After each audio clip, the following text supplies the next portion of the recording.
जय श्री कृष्ण। जय दुर्गा माता की। नमस्कार दोस्तों, स्वागत है आप सभी का हमारे चैनल भक्ति ज्ञान में। दोस्तों, आज मैं आपको मासिक दुर्गा अष्टमी व्रत की कथा सुना रहा हूँ। वीडियो में आगे बढ़ने से पहले हम राज शर्मा जी का बहुत बहुत धन्यवाद करते हैं सुपर थैंक्स भेजने के लिए। भगवान इनकी सभी मनोकामनाएं पूरी करें। पौराणिक मान्यताओं के अनुसार प्राचीन काल में असुर दम्भ को महिषासुर नाम के एक पुत्र की प्राप्ति हुई थी, जिसके भीतर बचपन से ही अमर होने की प्रबल इच्छा थी। अपनी इसी इच्छा को पूरा करने के लिए उसने अमर होने का वरदान हासिल करने के लिए ब्रह्मा जी की घोर तपस्या आरंभ कर दी। महिषासुर द्वारा की गई इस कठोर तपस्या से ब्रह्मा जी प्रसन्न भी हुए और उन्होंने वैसा ही किया जैसा महिषासुर चाहता था।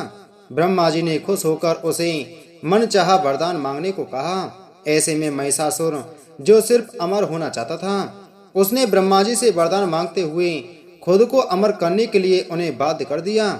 लेकिन ब्रह्मा जी ने महिषासुर को अमरता का वरदान देने की बात ये कहते हुए टाल दी कि जन्म के बाद मृत्यु और मृत्यु के बाद जन्म निश्चित है, इसलिए अमरता जैसी किसी बात का कोई अस्तित्व नहीं होता है।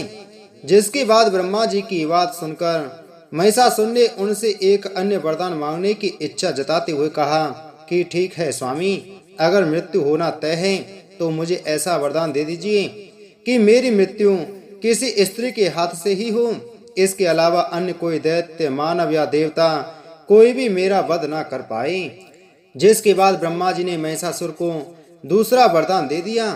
ब्रह्मा जी के द्वारा वरदान प्राप्त करते ही महिषासुर अहंकार से अंधा हो गया और इसके साथ ही उसका अन्याय भी बढ़ गया।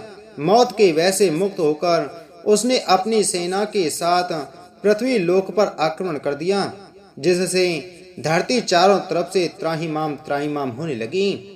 उसके बल के आगे समस्त जीवों और प्राणियों को नतमस्तक होना ही पड़ा।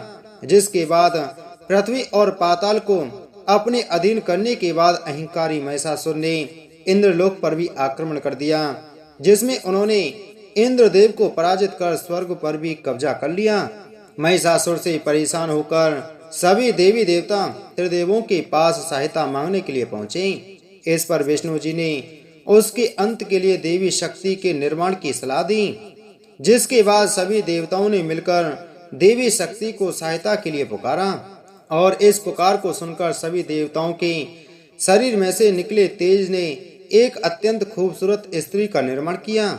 उसी तेज से निकली माँ आदिशक्ति, जिसके रूप और तेज से सभी देवता भी आश्चर्यचकित हो गए।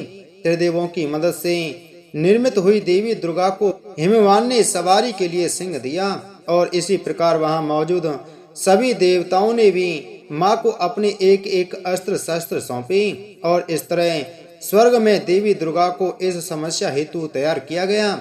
माना जाता है कि देवी का अत्यंत सुंदर रूप देखकर महिषासुर उनके प्रति बहुत आकर्षित होने लगा और उसने अपने एक दूत के जरिए देवी के पास विवाह का प्रस्ताव तक पहुंचाया। अहंकारी महिषासुर की इस ओछी हरकत ने देवी भगवती को अत्यधिक क्रोधित कर दिया, जिसके बाद से ही मारी महिषासुर को युद्ध के लिए ललकारा। माँ दुर्गा से युद्ध की ललकार सुनकर ब्रह्मा जी से मिले वरदान के अहंकार में अंधा महिषासुर उनसे युद्ध करने के लिए तैयार भी हो गया। इस युद्ध में एक एक करके महिषासुर की संपूर्ण सेना का माँ दुर्गा ने सर्वनाश कर दिया।